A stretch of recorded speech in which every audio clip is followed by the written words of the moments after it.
Karimnagar commissionerate కు చెందిన police sniper జాకిలం మృతి చెందింది. ఈ నేపథ్యంలో పోలీస్ హెడ్ క్వార్టర్స్ లోని డాగ్ స్క్వాడ్ ఆవరణలో సిపి సత్యనారాయణ సహా పోలీసు ఉన్నతాధికారులు నివాళులర్పించారు. అనంతరం మానేరు తీరంలోని లేక్ పోలీస్ అవుట్ పోస్ట్ సమీపంలో అధికారిక లాంఛనాలతో జాకిలానికి అంత్యక్రియలు నిర్వహించారు.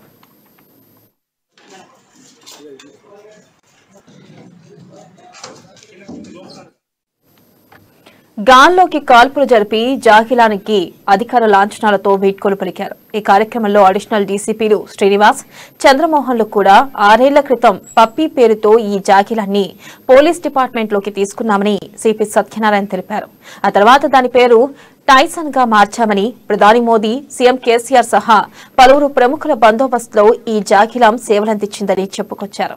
మేడారం జాతర, హైదరాబాద్ బోనాలు సహా వివిధ సమయాల్లోనూ ఈ జాకిలాం చేసిన సేవలు ఎనలేనివని కొనియాడారు. జాకిలాం మృతి పట్ల విచారం వ్యక్తం చేస్తున్నామని సిపి ఆవేదన వ్యక్తం చేశారు.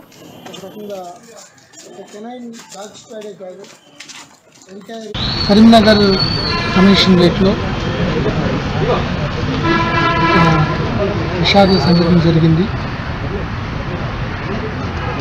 కరీంనగర్ కమిషనరేట్తో పాటు తెలంగాణ రాష్ట్రంలో పలు సందర్భాల్లో పలు ప్రదేశాల్లో ఎనలేని సేవలందించి కీర్తి ప్రతిష్టలు తెచ్చిపెట్టిన డాగ్, దాని పేరు టైసన్,